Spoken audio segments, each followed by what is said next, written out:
నమస్తే, నేను మీ Venkatesh. Welcome to our channel. Kagar అని తీసుకొచ్చి తెలంగాణ రాష్ట్రంలోనే కాదు, అసలు ఛత్తీస్గఢ్లో ఎక్కడ చూసినా అన్నలు కనబడద్దనే విధంగా కేంద్ర ప్రభుత్వం ఒక టార్గెట్ పెట్టుకొని మొన్న బండి సంజయ్ చెప్తా ఉన్నాడు. 2026 మార్చి వరకు ఏదో డేట్ పెట్టుకొని మొత్తం సంపేత్తం ఉండనీయమని ఏది ఉండనీయము, మేము దయచేసి లొంగిపోండి అని చెప్తా ఉన్నారు కదా. లొంగిపోయిన వాళ్ళకు ఇవ్వాల్సిన బెనిఫిట్స్ ఇలా శనార్థి తెలంగాణలో ఒక కథనం వచ్చింది. ఈ బండి సంజయ్కి వీడియో ఎక్కువ మందికి షేర్ చేసేటట్టు ప్రయత్నం చేయండి. ఎందుకంటే ఎక్కడ లొంగిపోయినా కానీ, తెలంగాణ రాష్ట్రంలో ఎక్కడ లొంగిపోయినా కానీ గవర్నమెంట్ ఏమందిస్తుంది, వాళ్ళకు చేయుతున్న ఎంత అందిస్తుంది అనేది ఒకసారి తెలుసుకునే ప్రయత్నం చేద్దాం. మనకు తెలిసిన విషయమే. నేరెళ్ళ జ్యోతక్క 2023లో ఒకసారి మీకు ఆ పిక్చర్ కూడా చూపిస్తా. లొంగిపోయింది. ఇగో ఇది ఎప్పుడు 1/6/2023 ఈ జ్యోతక్క లొంగిపోయిన ఈ డేటు. అయితే ఇక్కడ ఈ ప్రభుత్వాలు లొంగిపోమని చెప్పడమే తప్పితే వాళ్ళకు ఏ చిత్తశుద్ధి చోటి వాళ్ళకు రావాల్సిన అమలు చేస్తూ ఉన్నారు అనేది ఒకసారి నేరల జ్యోతక్కతో మాట్లాడే ప్రయత్నం చేస్తా. అయితే ఇక్కడ లొంగిపోతున్న వారికి చేయూత అని ఈరోజు శనార్థి తెలంగాణలో కరీంనగర్ ఎడిషన్లో వచ్చింది. ఒకసారి చదువుకునే ప్రయత్నం చేద్దాం. అది లొంగిపోతున్న వారికి చేయూత ఏది? కేంద్రం పిలుపుతో జనజీవన స్రవంతిలోకి ఇచ్చిన హామీలు అమలు కావడం లేదు, రాష్ట్ర ప్రభుత్వం కనకరించట్లేదు. మాజీ నక్సలైట్ల కూడా ఆవేదన చెందుతూ ఉన్నారు. ఇక్కడనేమో మన తానేమో జేబులు చూపిస్తూ ఉంటాం. ఇట్లా నా తానే ఏం లేదు, 18,000 కోట్లు వస్తాయి నెలకని ఇట్లా జేబులు చూపెడతా ఉంటాం. మన డైలాగులు ఏమో పెద్ద పెద్ద డైలాగులు తీసుకుంటూ ఉంటాం. బండి సంజయ్ దీని మీద మాట్లాడాలి దమ్ముంటే. బండి సంజయ్ ఇక్కడ శనార్థి తెలంగాణ ఉమ్మడి కరీంనగర్ కేంద్ర ప్రభుత్వం మొదలుపెట్టిన ఆపరేషన్ కగార్తో నక్సలైట్లు లొంగిపోండి అనే పిలుపుతో చాలామంది అడవిలో ఉన్న నక్సలైట్లు జనజీవన స్రవంతిలోకి కలుస్తున్నారు. అయితే లొంగిపోయిన వారికి కేంద్ర ప్రభుత్వం జీవనోపాధి కోసం ఇస్తున్న హామీలు అమలు కాక అధికారుల చుట్టూ తిరిగి ఫలితం లేక మాజీ నక్సలైట్ల ఆవేదనలో అల్లాడుతున్నారు. ఆశతో ప్రభుత్వం హామీలపై నమ్మకంతో లొంగిపోయిన అనేక మంది మాజీ నక్సలైట్లు ఇప్పటికీ అధికారుల చుట్టూ తిరుగుతున్నప్పటికీ తమ సమస్యలు పరిష్కరించబడడం లేదని ఆవేదన వ్యక్తం చేస్తున్నారు. లొంగిపోయిన రోజు నుంచి ప్రభుత్వం ఇచ్చిన భరోసాలు ఎప్పుడు వస్తాయా అని ఎదురు చూస్తున్నారని, జీవితం మార్చుకోవాలని అనుకున్నప్పటికీ తమ పరిస్థితులను ఎవరు పట్టించుకోవడం లేదన్నారు. నక్సలైట్ల కోసం ప్రకటించిన రిహాబిలిటేషన్ ప్యాకేజీలు, ఆర్థిక సాయం, గృహ సౌకర్యాలు, భద్రతా చర్యలు అందించే విషయంలో విస్తృతమైన లోపాలు ఉన్నాయని ఆరోపిస్తున్నారు. అయితే నక్సలిజాన్ని పూర్తిగా నిర్మూలించాలంటే లొంగిపోవాలని వచ్చిన వారికి ఇచ్చిన హామీలను నెరవేరాలని, వారిని నిస్సహాయ స్థితిలో వదిలేయకూడదని నిపుణులు కూడా సూచిస్తున్నారు. ప్రభుత్వం మరోవైపు నక్సలైట్లను చట్టబద్ధ జనజీవనంలోకి రావాలని పిలుపును ఇస్తూ హెచ్చరికలు జారీ చేస్తుంది. కానీ ఇప్పటికీ లొంగిపోయిన వారికి ఇలా ఆవేదన వ్యక్తం చేయడంతో రిహాబిలిటేషన్ పాలసీ అమలుపై ప్రశ్నలు తలెత్తుతున్నాయి. ఇక్కడ విషయం ఏంటంటే, ఈడ లొంగిపోమని చెప్తా ఉంటారు కదా, ఈడ విరక్తి పుట్టినోడే అన్నలకు పోతాడు, అడవులకు పోతాడు. అడవిలకు ఏనాడు మళ్ళీ లొంగిపోవాలంటే, మళ్ళీ లొంగిపోయిన వాళ్ళకు మరి వీళ్ళు ఇచ్చే హామీలు ఏంది అంటే ఏం లేదు, సున్నా. మళ్ళీ వీళ్ళ ఆఫీస్లో పొంట ఏడు సామాన్యుడు తిరిగినట్టు వాళ్ళు గన్ను పట్టుకొని వీళ్ళని బెదిరించిన వాళ్ళు వాళ్ళ ఆఫీసులో చుట్టూ తిరుగుతూ ఉంటారు. సిగ్గునా ఏమైనా కొంచెం రాష్ట్ర ప్రభుత్వానికి కానీ కేంద్ర ప్రభుత్వం? బండి సంజయ్, నువ్వు దమ్ముంటే నువ్వు ఈ విషయం మీద మాట్లాడు. లొంగిపోరి అంటున్నావు కదా.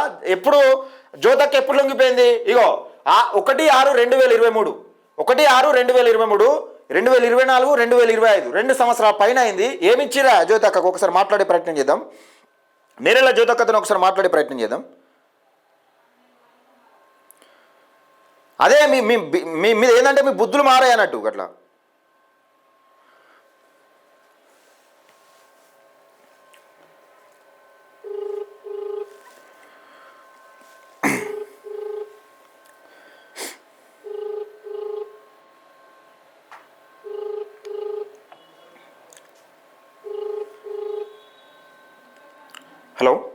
హలో జ్యోతక్క, నమస్తే. నేను వెంకటేష్ మాట్లాడుతున్నా. నమస్తే అక్క, మీరు 1/6/2023 నాడు లొంగిపోయారు.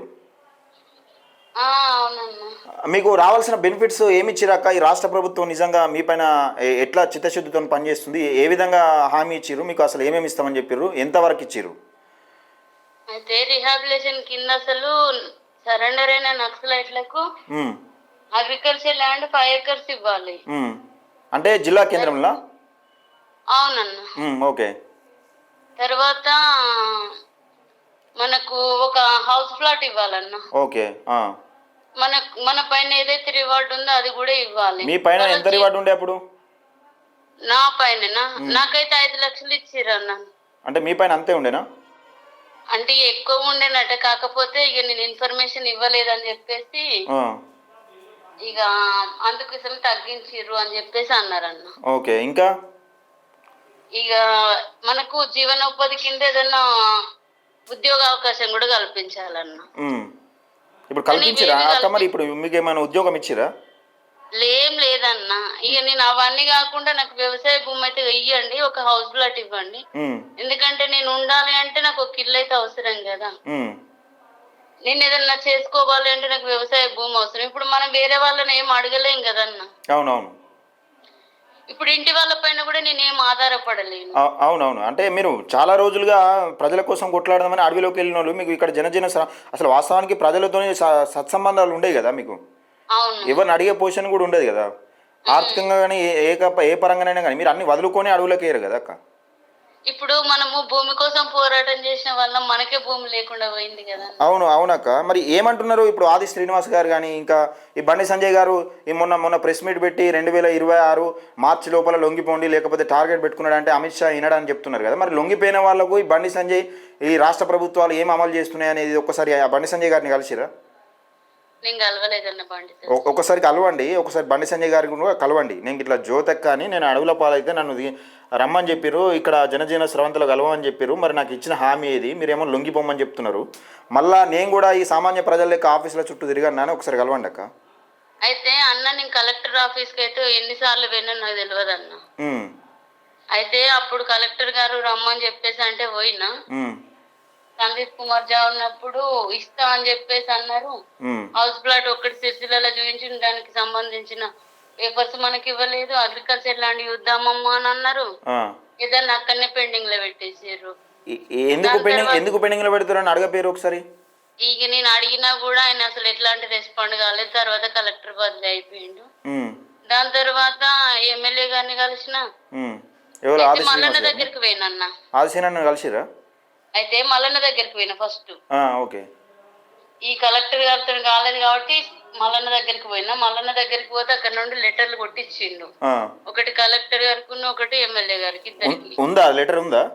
ఉందన్న. ఒకసారి నాకు పంపండి, మాట్లాడండి, నాకు పంపమని చెప్పండి. సరే సరే. అయితే లెటర్లు పంపించిన తర్వాత కలెక్టర్ ని కలిసి వచ్చిన తర్వాత ఫస్ట్ సీనన్నని కలిసినామన్న. సీనన్నను కలిసి చూస్తామమ్మా అని అన్నాడు. సీనన్నకు లెటర్ రాస్తూ మల్లన్న కూడా మాట్లాడిండు.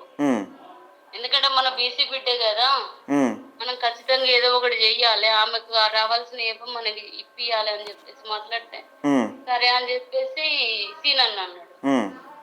ఈ తర్వాత పోయి కలవమంటే పోయి కలిసినాము. సీనన్న దాని తర్వాత ఎట్లాంటి రెస్పాండ్ కాలేదన్నా. ఈ కలెక్టర్ నుండి అయితే ఎట్లాంటిది లేదు. ఆ కలెక్టర్ అయినా ఈ కలెక్టర్ అయినా ఏదైనా కూడా పైన అధికారులు చెప్పకుండా వీళ్ళు ఏం చేయలేరు కదా. అవునవును. ఇక పైనుండి సీనన్న ఎట్లా ఏ విధంగా స్పందించలేడంటే ఇక వీళ్ళు ఏం చేయగలుగుతారు? అది సీనన్న నంబర్ ఉందా అక్క? నా దగ్గర లేదండి. సరే ఓకే అక్క, నేను కనుక్కుంటా అక్క. నేను వస్తా, అవసరం ఉంటే ఒకరోజు మీకోసం వెమ్లాడ కూడా వస్తా. సరే అన్న. సరే అక్క. అయితే షరీఫ్ దగ్గర ఉందంట. సరే నేను తీసుకుంటా. సరే అన్న. ఓకే అక్క. ఇది మీరు పెద్ద పెద్ద డైలాగులు ఇసురుతో బండి సంజయ్ అమిత్ షా టార్గెట్ పెట్టుకున్నాడంటే కంపల్సరీ నెరవేర్చి తీరుతాడు, ఈ మొత్తం పిట్టలు కాల్సినట్టు కాల్చి చంపుతాడు. ఈ డైలాగులు ఈ డైలాగులు పెట్టుడు చెప్పుడు బంద్ చేయాలి ఇవి. ఇదేంటంటే లొంగిపోయిన వాళ్ళకు ఇల్లు డబ్బు అడవిలో గన్ను పట్టుకొని తీరేటోళ్ళకు డబ్బులు ఉంటాయి ఎమ్మడేమకన్నా? భూమి కోసం కొట్లాడినాడు, ఇలా నీ చుట్టూ ఆఫీసులో పూట భూమి చుట్టూ తిరగమంటావనే? ఆది శ్రీనివాస అన్న నంబర్ ఉంది, ఒకసారి ఆది శ్రీనివాస నంబర్కి ఫోన్ చేద్దాం. అట్లా సీనన్నా? సీనన్నా నమస్తే. ఆది సీనన్నా కదా? నేను వెంకటేష్, VWT న్యూస్ అని లైవ్లో ఉన్నారు మీరు. VWT news Venky with Telangana YouTube channel లైవ్లో ఉన్నారు. మీటింగ్ ఉందా? ఓకే. మీటింగ్ ఉందంటే పెద్ద పని అయిపోతుంది కలాస్. ఇక మీటింగ్ ఉందంటే మళ్ళీ చేసుడు ఉండదు అన్నట్టు. ఇక మనం ఇది లైవ్లో ఉన్నామంటే మీటింగ్ ఉందంటారు, తప్పకుండా అంటారు. ఇదివరకు ఇక్కడనే మన ఛానల్నే కాదు, చాలామంది ఛానళ్ళలో చూసిన. ఇగో ఇది మరి ఆది శ్రీనివాస్ గారు, మీరు ఈ మల్లన్న కూడా లెటర్లు పంపించిండు. ఇగో దానికి సంబంధించిన లెటర్ కూడా మనం చూడొచ్చు ఒకసారి. ఇగో తీన్మార్ మల్లన్న ఎమ్మెల్సీ గౌరవ తీన్మార్ మల్లన్న గారు రెండు లెటర్లు పంపించిండు. ఇది బీసీ బిడ్డ కదా, బీసీలకు న్యాయం చేయాలని పంపిస్తూ ఉంటే మీరు పట్టింపు లేనట్టుగా తిరుగుతూ ఉన్నారు. ఈ బండి సంజయ్ పెద్ద పెద్ద డైలాగులు ఇస్తుతా ఉన్నాడు. చూద్దాం మరి ఎంతవరకు దాకా వస్తుందో. ఈ వీళ్ళ కోసం ఎక్కడికైనా పోరాటానికి మన ఛానల్ ద్వారా మనం ముందంటే ఉంటాం. దయచేసి మిత్రులారా, ఇది లొంగిపోవడం అనే మాట చెప్పడమే కాదు, వాళ్ళు ప్రజల కోసం కొట్లాడిరు. ప్రజల కోసం కొట్లాడి, భూమి కోసం, భుక్తి కోసం, పేద ప్రజల ఆకాంక్ష కోసం కొట్లాడి, వాళ్ళ అడవి పాలైతే వాళ్ళ అడవిలో ఉన్న వాళ్ళని ప్రజల్లోకి తీసుకొచ్చినాక ప్రజల్లోకి వచ్చినాక మళ్ళీ ఏ సామాన్యుడు అయితే తిరుగుతాడో ఆఫీసులో పొంట, మళ్ళీ వాళ్ళని కూడా కదా ఆఫీసులో పొంట తిరుగుమంటారా? గిదా మీ పద్ధతి, ప్రభుత్వం పద్ధతి. ఏమనంటే జేబులు చూపెట్టుడు, అంగిలు చూపెట్టుడు గివి కాదు. మార్పు రావాలి, వాళ్ళకు రావాల్సిన బెనిఫిట్స్ ఇవ్వాలి. ఇగో ఇది జ్యోతక్కకు సంబంధించి ఈమె పైన ఏమేమి 5 లక్షలు ఇచ్చిరట, భూమి ఇస్తా అని చెప్పిరట. ఆమె ఏం చేసుకొని బతకాలి? మరి 5 లక్షలు ఇచ్చిరు, ఆమెకు భూమి ఇస్తా అని చెప్పిరట. భూమి లేదు, ఫ్లాట్ లేదు, మరి ఎక్కడ ఉండి బతకాలి, ఎట్లా బతకాలి అని ఒకసారి ఆలోచన చేసుకోండి. దయచేసి ఈ వీడియోని ఎక్కువ మందికి షేర్ చేసే ప్రయత్నం చేయండి, లైక్ చేయండి, మన VWD న్యూస్ ఛానల్ని సబ్స్క్రైబ్ చేసుకోండి.